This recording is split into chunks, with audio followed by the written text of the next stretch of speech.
What's up guys, I'm Phoenix Master 1 and welcome back for some more Fire Emblem Heroes, and today I'm going to be taking a look at the Plegian banner, which features Plegian Dorothea, Raphael, Tharja and Katarina. So I'll be giving you guys my comprehensive analysis on these units and what kind of builds you could run and even how you could utilize their fodder, because these Plegian weapons are really unique and they're pretty strong, so they could be used on your units who you have already invested into. So I'll be going over that, and I've already covered Plegian Male Chris in a separate video, so you could check that out. And as always, if you guys do enjoy these in-depth analysis and review videos, I would really appreciate if you could take a second and leave a like and also subscribe if you haven't already. And with that said, let us begin. With this dance, you'll be enchanted. All eyes on us. Plegian Dorothea is a harmonic unit this time around with lean, and she is a red mage flying dancer. She's got Fel Candelabra as her weapon, and this gives her +3 speed, and it also has Spectrum Chill built into it. So she basically has chill attack, chill speed, chill defense and chill resistance built into a single weapon, and that is pretty fantastic for support honestly. And this is a global support. This works all the way across the map. You don't really have to maintain any kind of positioning or anything like that, and this can target like multiple foes or even a single foe if they just have all of the highest stats among the allies of theirs. Plegian Dorothea's harmonized skill can work on Genealogy of the Holy War units and Three Houses units, and the harmonic skill can basically grant another action to the ally who has got the highest HP in 2 spaces of Plegian Dorothea, which is pretty amazing.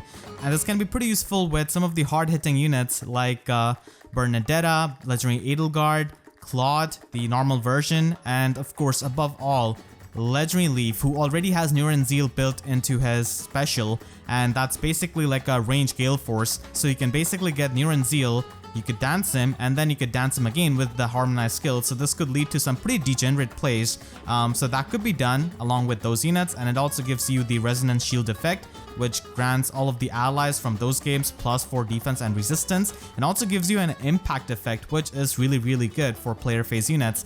So overall, a pretty nice harmonized skill. It's definitely better than Duo Peonies, where you have to be right beside her. So the extra flexibility with the spacing is definitely much appreciated, but only few units can utilize it. So her stat spread is pretty interesting. I actually didn't think she would have 35 base speed because it's almost unheard of in the modern times now, especially on a banner unit. Usually units have super high speed, but instead she has got more attack stat. She even has an attack super boon, and this can be a pretty good thing and also a bad thing. The good thing is that she could do some hefty damage herself when she's not dancing, and the bad thing is that because she's a ranged dancer and because she's got a high attack stat, it's easier for the enemies to bait her out when she's in the hands of AI in something like Ether Raid's defense. So if a dancer does 5 or more damage, they are going to be choosing to attack instead of dancing. So that's why you kind of don't want to have your dancer have too high of an attack, and if they are ranged dancers, it's of course easier to bait them out. Dorothea being a flying dancer is really good because flying units just have really amazing mobility and have access to skills like aerobatic, drown otters, and stuff like that. And she is a dancer. It's always good to have more dancers, especially when Dorothea has got a pretty nice support weapon and she also has a harmonized skill. However, the place where she's lacking is that she's got a vanilla dance. So she's competing with dancers like Legendary Azura and all of the fairies, which have their unique dances that not only refresh your unit but also give you an additional effect. In that sense, Dorothea doesn't really do anything, and we just got Duo Peony, so she's competing with those kinds of dancers, and that can definitely hold her back as a dancer. And as an offensive unit, I feel like Summer Female Violet pretty much does the job of being a flying red mage much better obviously. Dorothea is basically trying to be a hybrid of a dancer and also being an offensive unit.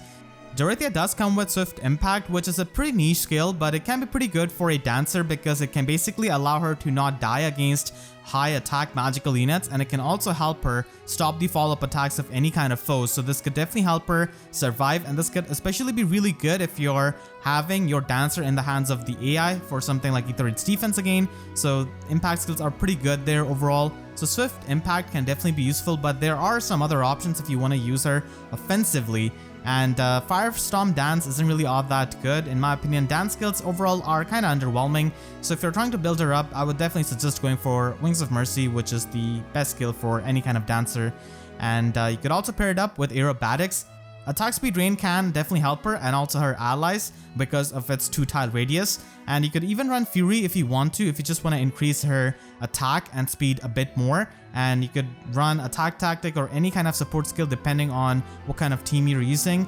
On a Fire Emblem team, you could just run her with Fire Formation and the new Air Order's Sacred Seal that we've got from this Tempest Trial. So that could be done. And for her special, Moonbow and Glimmer are gonna be our 2 main options. You could also use her in Aether-Raid's defense as a duo hindrance enabler.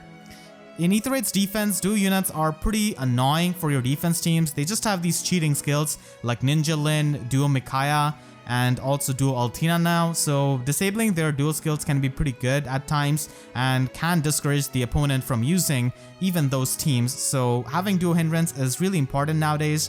If you already have Duo Peony or Duo Secret, I would say that those two are superior dancers that also act as Duo Hindrance enabler compared to Dorothea, but if you're someone like me who just does not have any kind of good duo units to enable Duo Hindrance, then Dorothea can do the job as well, and her support preferred weapon is actually not that bad. The only thing is that her preferred weapon can be redundant at times with Dark Shrine or Bright Shrine if you do run that, but other than that, the global debuffs are pretty amazing. So you could run her as a budget unit like with Distant Guard, and that can definitely help you when opponents are trying to snipe you. And you could also run Ground Orders on her basically as a Ground Order spot. So this could be used in Dark or Anima Season just as a duo hindrance enabler. She's not that bad for that role because she's a dancer after all, and she can just fit into any kind of Aether-Raid's defense team. But again, she does face competition from Duo Peony and Duo Sigurd. Duo Sigurd can follow up with the cavalry units, and Duo Peony has got the Gentle Dream and also has a pretty nice orders buff out of that, which can make the movement much more unpredictable. And if you want to max invest into her for offensive purpose, then Attack Speed Push 4 and Speed Res Drain from Thrarja are going to be perfect for Dorothea. Even though she does have Attack Super Boon, I would still suggest trying to go for plus speed IV because her speed is lower than her attack, and speed can definitely help you double, so I would definitely go with that over the Attack Super Boon for max investment. You want to attend a Plegian festival? Here, have a curse. Plegian Tharja is a flying green mage this time around with Plegian Torch as an inheritable weapon. I really want to explain how the Plegian weapons work before I go over the remaining 3 units from this banner, and this could help you if you're having any kind of doubt about the functioning of this weapon. So all Plegian weapons just need one condition to be fulfilled for them to be active, which is that you need to be solo. I'm going to be taking Plegian Bow as the visual example right here. So basically, you are going to be inflicting -5 attack and defense debuff on the foe during the combat, even if the foe does not have any kind of visible debuff. But to make this weapon strong, you need to make sure that you use visible debuffs like attack smoke, defense smoke, sabotage attack, sabotage defense, stuff like that. And when you have a visible debuff present on the foe, for example, if your opponent is suffering from -7 defense debuff, it is going to be taking that visible debuff and it is going to be making it an in-combat debuff as well. So it basically doubles it and then adds 5 to it. So you can basically have -12 in combat debuff, and in total you could have -19 in combat debuff because -12 is going to be during the combat and -7 visible debuff was already there as it is. So that just adds up to -19 of total debuff, which is really good, and this weapon can snowball pretty hard with these kinds of visible debuffs. So it's much recommended to run these with a lot of allies who can inflict these kinds of visible debuffs or just skills that do that. And you could definitely use these weapons with like lull skills and range skills. However, these weapons will not magnify those buffs.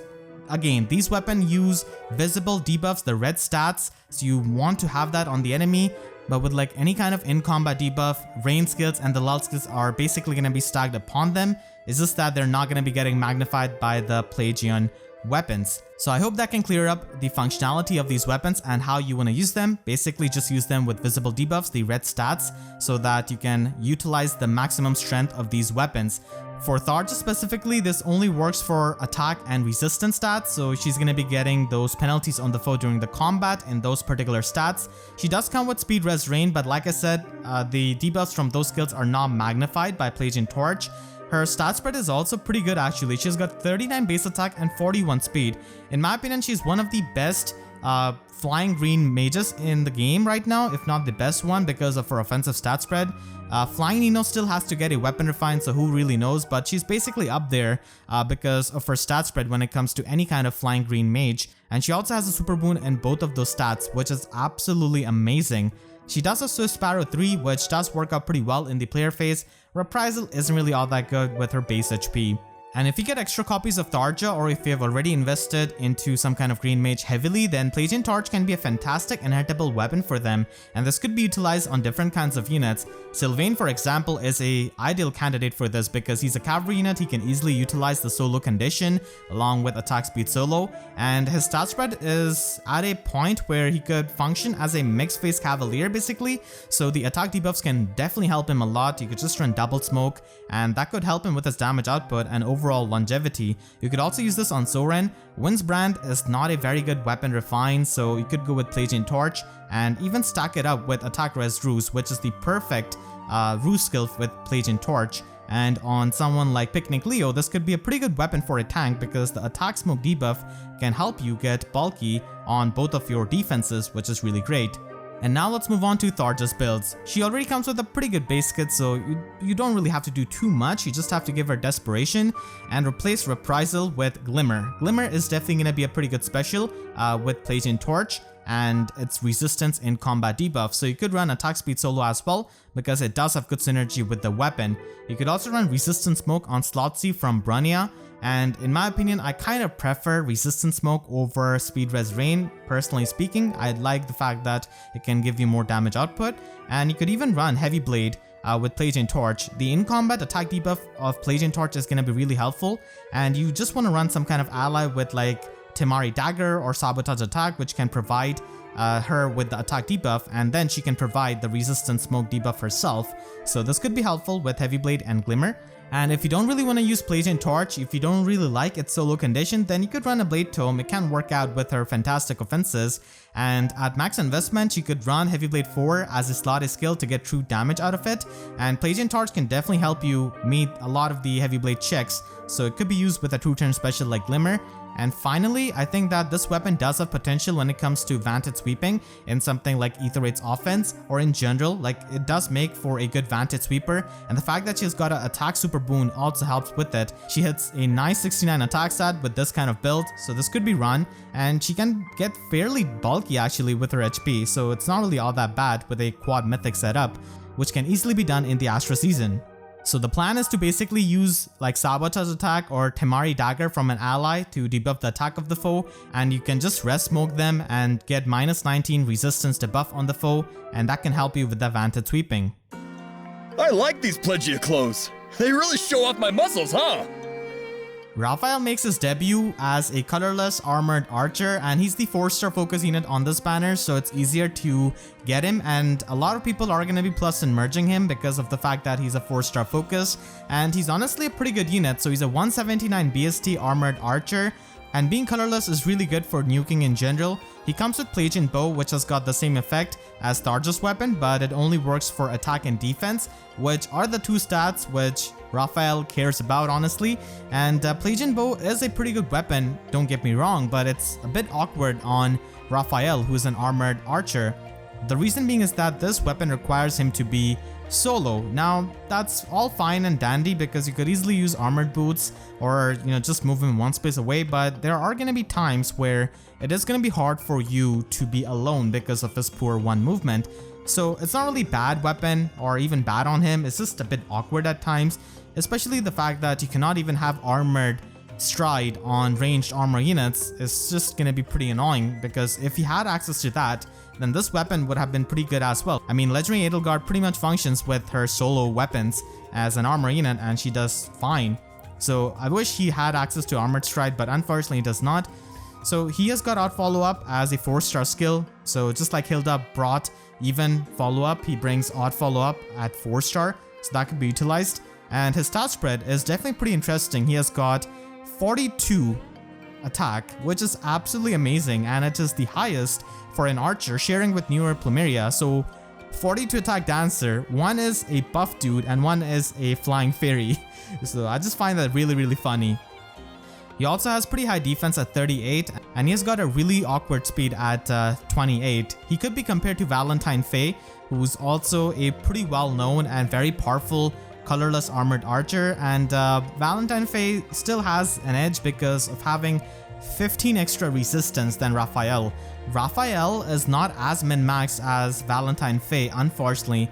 Raphael just has these stat points wasted in his speed, which doesn't really do too much for him, honestly. He does have extra HP than Faye, which is definitely pretty good, but it's worth noting that at max investment, Faye is still going to be having slight bit of an edge because of having extra bulk, so she could function a bit better as a tank because of having extra resistance, so that's something to note of. But keep in mind, Valentine Faye is not as easy to plus and merge as Raphael.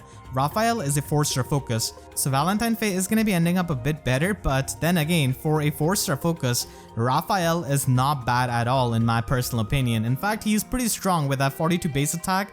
Because Raphael is a 4-star focus unit, it's easier to get more copies of him, which means that it's easier for you to fodder him for Plegian Bow, which is a pretty good weapon, honestly. I would compare this to Spendthrift Bow. This is basically like a free-to-play friendly version of Spendthrift Bow, but in some cases, as you'll see, it's actually better than Spendthrift. Spendthrift is basically overall more consistent. It doesn't really have to care about positioning or anything like that. It just has the special cooldown penalty, which can be pretty annoying, but armor units can just get by with using special fighter, even with Spendthrift Bow, and you could even use Brave Lucina along with the other normal units who are not armored. So Spendthrift has that to it, but Plegian Bow is going to be easily available because it's on a 4-star focus, and if you don't have Spendthrift, then this could be a pretty good option for a lot of the bow units that you have plus 10 invested into. I personally gave this to my Wrath. You just saw the footage of that before, and it's a pretty fantastic weapon, honestly. So I have a pretty similar build to this, and being a cavalry unit, he can easily utilize this kind of solo weapon. Luis can do the same with Desperation, and Jomke, I remember a lot of people built him up back in those days. So this could be run for a Vantage Sweeping build for Ether Raids with defense smoke, and Plegian Bow does have a lot of usage in Ether Raids offense and defense.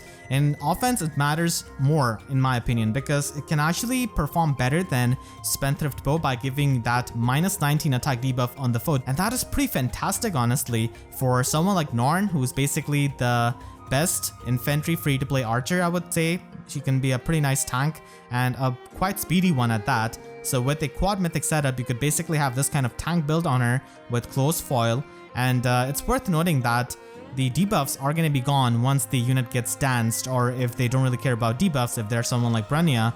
And in those scenarios, Spendthrift would have been better where the opponent's units gets danced because they get rid of the debuff. So Spendthrift would still have had the in-combat debuff, but Plegian Bow that works on visible debuffs is going to be losing that. So Plegian Bow can definitely give you more bulk than Spendthrift Bow in Ether Raid's offense, and it's much more recommended to have your unit alone as it is, because having two units beside each other is basically asking to get sniped by some kind of ranged unit who gets danced. So it can definitely help you quite a bit with your tanking. In Ether Raid's defense, it could also be used if you don't have Spendthrift Bow. So you could run Wrath or Python with this kind of build. Rolf is also a pretty interesting option because he does have more HP, so you could avoid Tactics Room that has got the 60 HP, so that could be useful. And you could run Attack Defense Ruse, which is the perfect skill with Plegian Bow, so it could be used as a rally trap. And Attack Defense Ruse, the debuffs and the guard effect can make him super bulky in my opinion. So those are the options. So Plegian Bow can be a pretty nice alternate option from Spendthrift Bow. Spendthrift Bow is hard to get, but if you don't have it, then Plegian Bow can be a pretty fantastic option, can give you a lot of value out of its attack and defense penalties on the foes. Now let's go for some of the builds for Raphael. So on a budget, you could easily inherit HP Attack 2 from Valbar, and this can function in both phases. Deathblow could also be used for player phase nuking along with Bonfire, and Odd Follow-Up is a pretty decent skill on a budget. And you could also use a standard Deathblow Bullfighter build with Brave Bow, which is absolutely amazing for quad attacking, and Ignis can give you such high damage output with his defense. And plus attack IV is gonna be the super boon, so even at +1 merge, this kind of Raphael can pack some serious punch. If we're going to be investing into Raphael up to plus and merge, then close counter or close foil does make a lot of sense on Slade because he does have pretty good defense stat to deal with a lot of the melee range units, so that is definitely the best Slade skill for Raphael overall. So you could run that with Plegian Bow, but if you don't really like how Plegian Bow can be a bit awkward with his armor movement, then you could definitely go with Reindeer Bow from Winter Felix. This does give you the guard effect and extra attack and defense pretty easily. So you could use Vengeful Fighter over Odd Follow-Up for consistent follow-ups, and also the special acceleration with Armor March and Mirror Stance. And you could also use Bracing Stance actually. A tier 3 stance skill is going to be pretty good on a bulk unit like him, especially with Plegian Bow that does magnify the attack smoke debuffs, so that could make him incredibly tanky. And you could also run Spendthrift Bow. Again, Spendthrift Bow is more consistent, and that's personally what I prefer over Plegian Bow on him. Plegian Bow is not a bad option, it's just that Spendthrift Bow goes better with Raphael and don't really have to care about positioning that much. You can also just bypass the special acceleration limitation by using something like Special Fighter and a 2-turn or a 4-turn special. So you could use Glimmer, Ruptured Sky, Noontime, or use Ignis. I personally prefer Glimmer because this basically allows you to retaliate back with a very strong option, which can pretty much one-shot a lot of the foes, so you will not get doubled if they just die. So that's why I prefer Glimmer, but you do have other options. You could also run Slick Fighter as well. You could use Glimmer or Bonfire as a special. Slick Fighter is really amazing for armor units because it can just neutralize any kind of debuffs on them, and Raphael has pretty high attack and defense, so he could get targeted by like chill skills and stuff like that. So Slick Fighter is a really good premium option. Courtly Bow is also a pretty rare bow, but it just works out really well on slow units like these. So Courtly Bow can give you the damage reduction if Raphael is going to get doubled by the enemy, and Raphael is going to get doubled quite a bit because his speed isn't really the highest even for a max invest unit, especially if you don't run Summoner support. It's going to be even lower if you don't have the final Dragon Flower as well. So you could use optimizations like that with Courtly Bow and basically have a mixed phase set that can give you the damage reduction. At max invest, you could go with Deathblow 4 with the Brave Bow build. It is gonna be so strong. There are not many units who can survive the onslaught of 4 hits from Raphael and the Ignis special. And you could also use him in Arena. He does have 180 BST after the first merge, so that can basically help you have a score stick of a sort. He does have the same scoring as Winter Felix, but Winter Felix can excel in other scenarios, being a blue bow and also having higher speed. Raphael, on the other hand, is quite slow, so he's gonna get doubled, and that's why Reindeer Bow again is gonna be a pretty good option over Plegian Bow. Reindeer Bow does have the guard effect, and everyone and their mom has got special acceleration in Arena, so that's why it could help. And again, Spendthrift with a 2-turn special like Ruptured Sky can give you some really nice damage output with the retaliation. You cannot really run Armored Boot Sacred Seal because it doesn't really score all that well for Arena, so you have to depend on some kind of guidance support or some kind of movement support in general. And if you run some kind of other armor unit who has got a preferred weapon, then you could run Armor March on that unit to provide Raphael with some extra movement. Raphael can also be used in Aetherite's defense because of how high his defense is and how hard he can hit. So Budding Bow from Valentine Fae can actually be a pretty good option because armor units don't have access to the impact skills in general, but Budding Bow does have an impact effect built into it, and ARD skills are absolutely amazing on someone like him, giving him +10 to 2 of his stats, and this goes really well for his already high attack stat, and this can also help patch up his lower resistance, bringing him up to like a good balanced bulk basically. In Anima Season, this could be pretty useful with Duma, who's also an armor unit. And you could also run Courtly Bow. As I said, this is a pretty good option. Budding Bow doesn't really do anything for you when you're getting sniped by the opponent, but Courtly Bow is going to be providing you with that damage reduction, which is super good.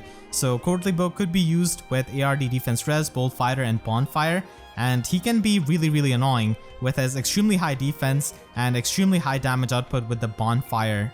And last but not least, because he's an armor unit who does have pretty good HP, he could be used in Pawns of Loki, and he could be an MVP for a lot of friends. And you also have high HP, which matters the most for Pawns of Loki.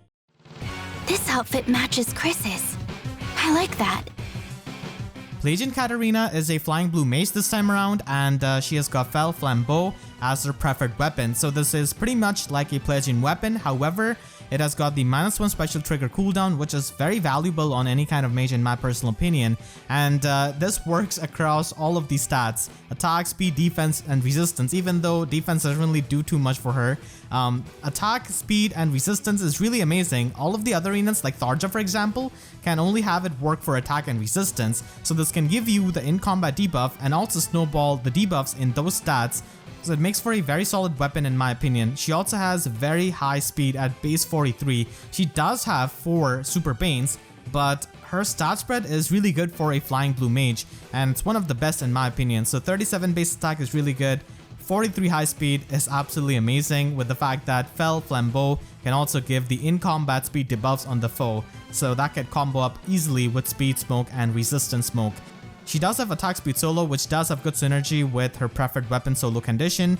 The slot B skill is just not very good. We do have other options. Attack res drain is also pretty decent, but there are definitely other options too. So Katarina is a pretty solid flying blue mage. As for builds, they can be done on a budget. You just have to slap Desperation, and Glimmer is going to be better than Luna. Luna is not the greatest option because here we are going to be cutting the resistance of the foe, and on average, units have lower resistance than defense, so Luna doesn't really give you much damage output. Glimmer is perfect with her weapon because it becomes a one-turn cooldown special, which goes really well with Desperation, so you could run that with attack speed solo Sacred Seal. And personally, I would prefer having Res Smoke and Speed Smoke over Attack Res Rain. Attack Res Rain is a pretty good skill, but again, Resistance Smoke is going to be giving you the -19 resistance debuff on the foe after you have smoked them, and that is way more than what Attack Resistance Rain can provide you. Of course, it is a good option. Both of these are good options, but I just personally prefer the smoke skills to go with these kinds of Plegian weapons.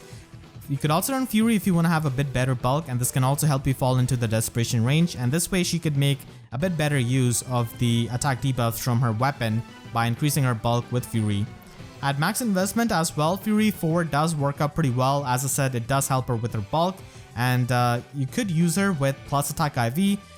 She is pretty fast, and at max investment I feel like you could get away with plus attack IV because her weapon actually gives the speed debuffs unlike Tharja's weapon, so that's why plus attack IV could be a choice that you could go for, and this could be really good on a close counter vantage build with Res Smoke for something like Aether8's offense, so this could definitely work out. And I feel like the final build does have quite a bit of potential, specifically with a quad debuff Layla. If you watch my Aether8's offense videos, you know I use Layla with that set with quad debuffs, -7 defense and resistance debuff from her weapon, and then having attack smoke and speed smoke, slot C, and Sacred Seal. So you could basically use that and pair it up with Katarina, and because of how her weapon functions, she can basically be a tank, and Noontime is going to be a one-turn special, so she could always retaliate back with it, heal up the HP, and also heal up HP with Mystic Boost. I feel like this is held back a bit because of the fact that Katarina is a flying mage. If she was like an infantry unit, this weapon would absolutely be insane with the other options she could pair up with on her slot B, and by not having Iod Shield Sacred Seal, she has to run Iod Shield Sacred Seal because there are too many archers. So this is not going to be a build which a lot of people are going to be able to run, but I felt like this could be interesting and could have potential with someone like Layla with how Fel Flambeau functions. So Katarina can deceptively function as a tank because of the attack debuff and all of the debuffs, utilizing all of those things, so she's not going to be getting doubled by too many units in general after those debuffs.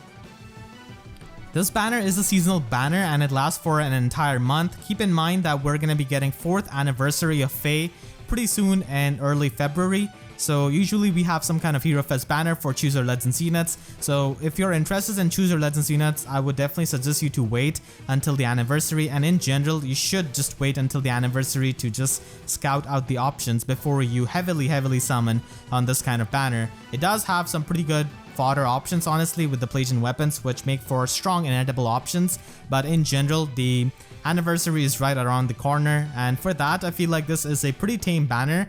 It's not really something must have or something too insane. It's just really interesting in general with the Plegian weapons, but that's basically it. So let me know what you think about these units in the comment section down below, and make sure to share this video with your friends who are thinking of building up any of these units. I've given a lot of build options, so that could help.